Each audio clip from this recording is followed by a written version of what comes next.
Hello, my name is Gabrielle, and today I'll be presenting on adolescent mental health recovery and readmission, the impact of unsafe home environments.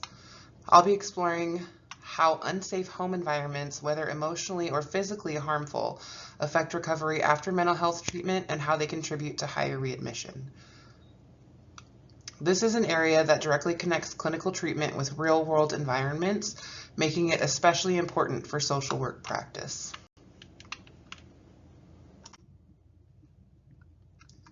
Consider a 15-year-old named Mary who had just completed inpatient treatment for depression. Mary returns home to a household where ongoing conflict, emotional neglect, and occasional physical aggression are present. Despite all the progress she made in treatment, this unsafe home environment puts Mary at a risk for higher emotional regression and readmission. Many adolescents leave inpatient or intensive treatment programs only to return to unsafe homes. These environments often include emotional neglect, family conflict, or outright abuse. Unfortunately, this can undo progress made in treatment, increase feelings of hopelessness, and contribute to repeated hospitalizations. Research shows that there is a clear link between family conflict or abuse and higher readmission rates. For social workers, this is a pressing issue because it highlights how treatment outcomes are not determined just by therapy alone. They're heavily shaped by what happens once the adolescent goes home. We're seeing a rapid rise in adolescent mental health needs across the United States. The CDC and other organizations have documented sharp increases in depression, anxiety, and suicidal ideation among teens. According to a 2024 Kaiser Family Foundation report, 42% of teens report persistent sadness or hopelessness.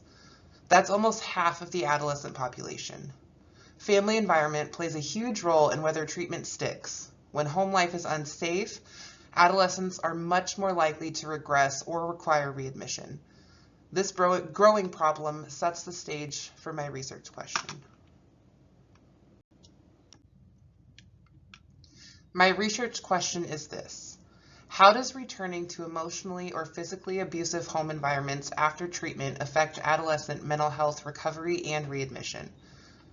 Based on the evidence, my hypothesis is that adolescents returning to abusive or unsafe homes will show more emotional regression and have significantly higher readmission rates than those returning to safe and supportive environments. This question guides both the design of the study and the type of data that I'll be looking at.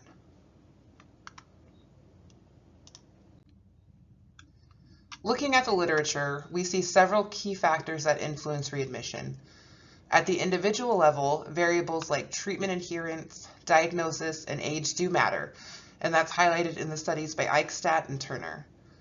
At the family level, research from the Keitzman and colleagues emphasizes the importance of home safety, parent-child dynamics, and interventions. At the system level, housing stability, outpatient services, and healthcare costs all play a role. The biggest gap that I identified is that while we know unsafe homes increase risk, there's very limited evidence on adolescents' lived experiences returning to abusive environments specifically. This is the gap that my study hopes to address.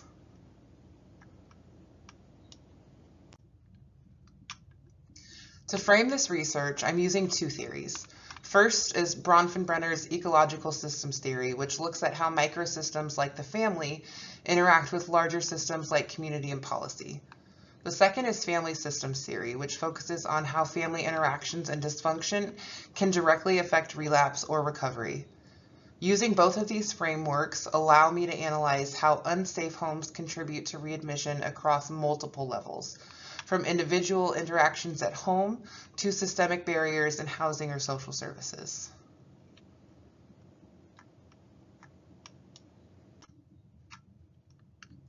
The study will use a quantitative retrospective cohort design. The sample includes adolescents discharged from psychiatric treatment. I'll be looking at clinical records alongside self-report measures of home safety, family conflict, and treatment adherence. The goal is to identify predictors of readmission using measurable statistical methods.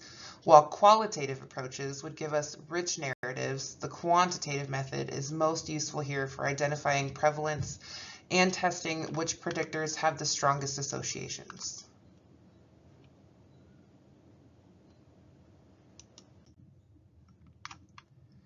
To analyze the data, I'll be using SPSS.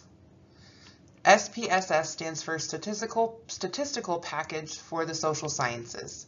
It's a software program that helps researchers organize data, run statistical tests, and create graphs or tables. I'm using SPSS because it makes it possible to look at large data sets and identify patterns. For example, whether unsafe home environments predict higher readmission rates. In other words, SPSS is the tool that turns raw numbers into meaningful results. For this study, I'll run chi-square tests to look at the associations between home environment safety and readmission, and logistic regression to test predictors while controlling the variables like age or diagnosis.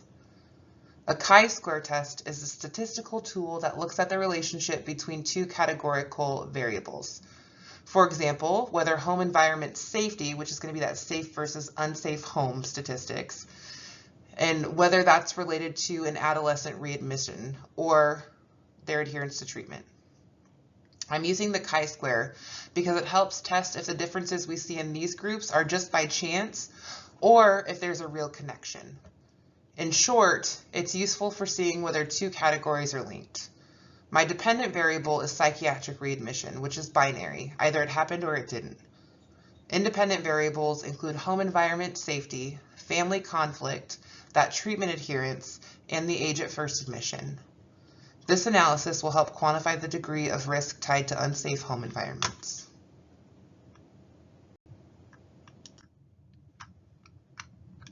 These findings can directly inform practice. First, they can guide discharge planning by helping clinicians and social workers identify which adolescents are at the highest risk for readmission. Second, they can push for more family-centered treatment interventions that address the home environment, not just the symptoms of the home environment. Third, they can strengthen advocacy for trauma-informed policies and safer placements for youth. And finally, they expand our understanding of how coping, resilience, and vulnerability work in adolescents who face unsafe home situations.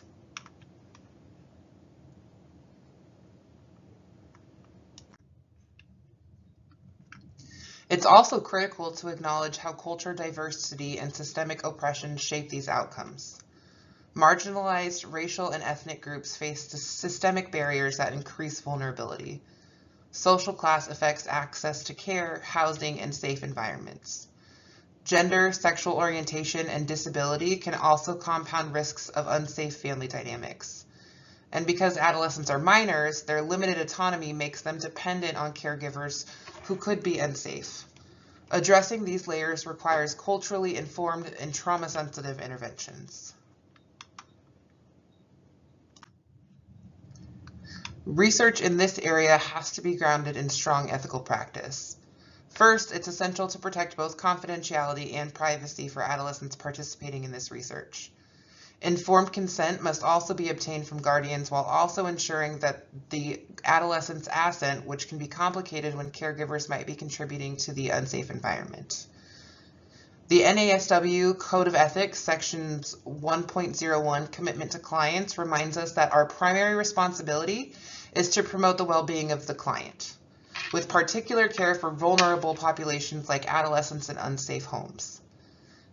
This means that even when balancing parental rights, the adolescent's safety and dignity come first. To meet these standards, researchers should use trauma-informed interviews that avoid re-traumatization, ensure participants are comfortable throughout the process, and provide referrals for mental health support if distress should arise in those situations. In short, the ethical responsibility here is not only to gather valid data, but to protect the well-being of young participants every step of the way. Based on the evidence, I recommend several strategies. First, assess home safety and family functioning before discharge. Second, implement family-centered interventions and structured follow-up to monitor risk. Third, use multisystemic therapy, which is proven effective in addressing complex influences on adolescent behavior. Fourth, Integrate trauma-informed care across schools, clinics, and community programs. And finally, advocate for policies that expand safe housing options and create stronger post-discharge monitoring systems. Together, these steps can reduce readmission and improve long-term recovery. These references form the research foundation of this project, including studies on readmission, family dynamics, theoretical frameworks, and interventions.